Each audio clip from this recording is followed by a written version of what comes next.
Well, there was utter chaos at Portland State University Thursday evening. More than 100 social justice warriors showed up to shut down a pro-Trump group. Now, this was the forming meeting for Portland State Students for Donald Trump. They all showed up to shut down and silence the pro-Trump group. They mocked their talking points, whined about Trump chalk on the sidewalk. Oh, it's the chalkening all over again.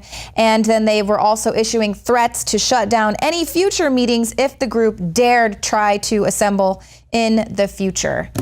And joining me now are two students there out of Portland, speaking with Matt Duffy and Vladimir Kolichev. Now, Vladimir, you are the organizer, the leader there of these Portland Students for Donald Trump. Now, what prompted you to bring this meeting on? Obviously, you guys seem like you're the minority on campus. The reason we formed the group was to, of course, form an official Trump group on campus, but also to see what kind of reaction we will get. And we expected a reaction similar to this, but we did not expect it to go beyond this scale. We expected maybe 3 or 4 Trump supporters to come. Instead, I made a list and we got about 25 people, and we expected maybe 30 protesters to come, because when these guys shut down like a board meeting, they usually have maybe 30 people. But I think 100 at least people showed up to protest us, and there were violent Antifa members who one of them tried to assault my friend. And but for the most part, they were just really loud and really disrespectful, essentially. Yeah. And so you say is that like an anti-fascist movement on campus? Well, okay, they describe themselves as anti-fascists, but their whole goal is beating up anyone that disagrees with them. Right, so they're basically using fascist tactics to shut you down and silence you and intimidate you into not having your meeting. Stalinist tactics. Exactly. Excellent. And so you're saying that you put this together and you kind of knew you were going to get a little bit of a backlash here. So was that the idea with putting the chalk on campus? Because why are people so triggered by chalk? What's happening there? I don't know. I think the chalk thing became a sort of symbol, and the reason we did it in chalk is because everyone else did it in chalk, and we had a very intricate. I can send you a picture of it. We had a very intricate, pretty one, and nobody touched us while we were down there. But as soon as my friend left to take a picture, people started getting confrontational with me, but nobody actually did anything violent. And then we finally went upstairs and filmed from above there, and some guy came in and defaced it. And we filmed him. We were like, "What are you doing, dude?" And he just ran away. And I posted that online, and they saw a bunch of it, so that maybe also had another effect. Well, this is the big civil rights movement of our time. People need to take down Trump, and they're not going there, of course, and shutting down any pro-Hillary meetings, things like that, when, of course, that's Bernie Sanders' main competition. Now, Matt, so you were there at this meeting. Tell me about your experience. What did you think? Well, basically, we all gathered. At the beginning, there was about 10 or 11 or maybe 12 of us. We sat down at a table, and then immediately we were swarmed by at least over 100 Black Lives Matter Bernie people, all surrounding us. They wouldn't let us speak. Our group would try to talk, and they would immediately just shout at us, tell us to shut up. I would whisper something to my friend next to me, and I would get hit on the back and then told to shut up. Wow. So after that, we moved to another part of the room because there was no conversation. There was no dialogue really happening.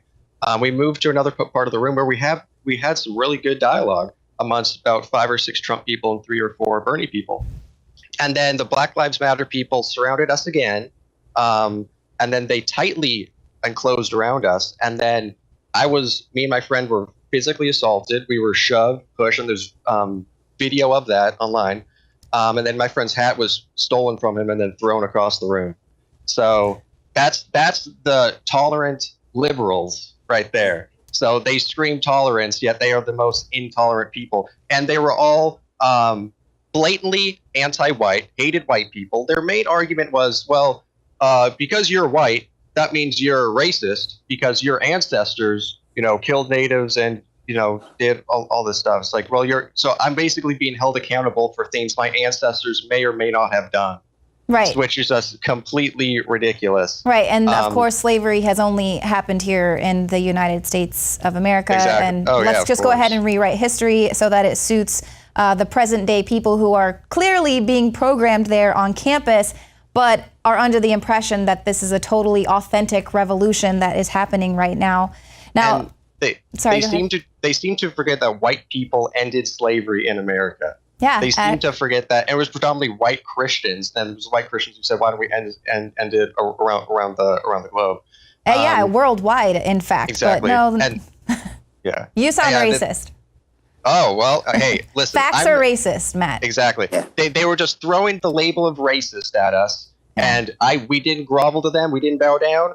We stood up. We fought, and that's what made them angry. I don't think they were there because they hated Trump. They were there because they hated us. And the fact that we didn't bow down to them, we didn't grovel to them, we didn't just curl up in a ball and say sorry, sorry, sorry, sorry. We stood up for free speech, we stood up for Donald Trump, and we stood up for the Republic. Yeah, and that's what you've got to do, because that's the thing is that totalitarians don't like when you don't agree with their ideology.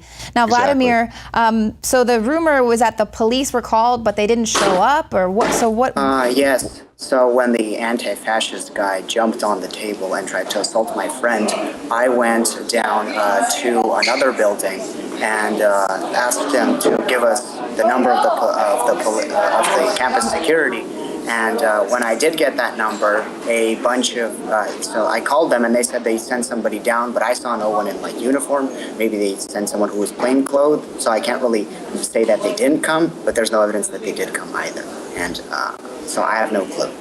Well, you know, safe spaces aren't for people with an opposing viewpoint. Obviously, they only create these safe spaces for a certain kind of student. So now we saw at the end of the video, they were making threats to shut down any future meetings that you all decide to put on. Are you guys going to cower to the demands, or will you be putting on another meeting, and would you like to make a call to action right now?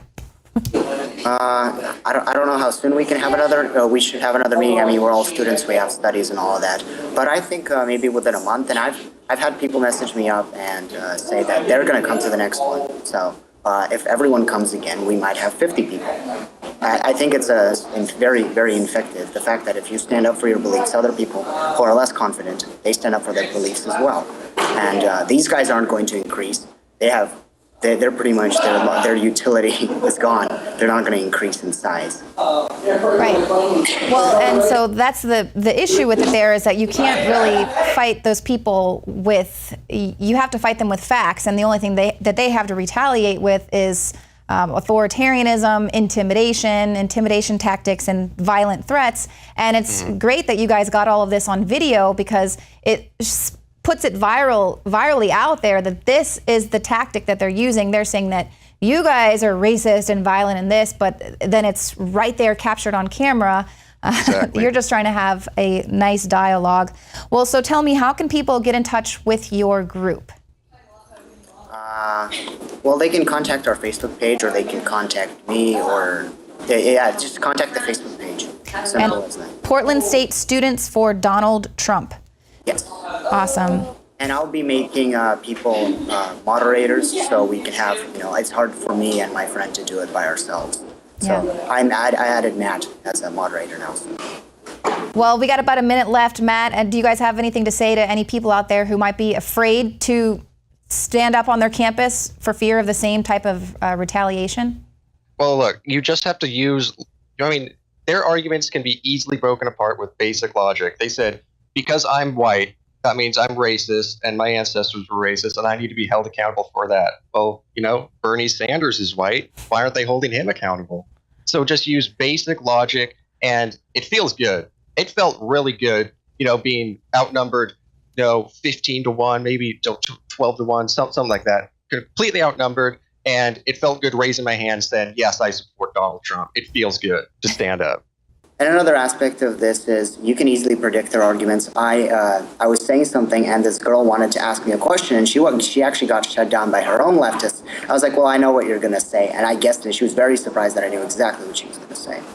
Right, and that's just it. You've got to arm yourself with facts and logic, and people will just melt like the Wicked Witch did, of course, in the movies. Guys, thank you so much, and we'll be sending you some T-shirts so you can trigger all of the anti-fascists out there. Thanks, guys. Thank you. Thank you.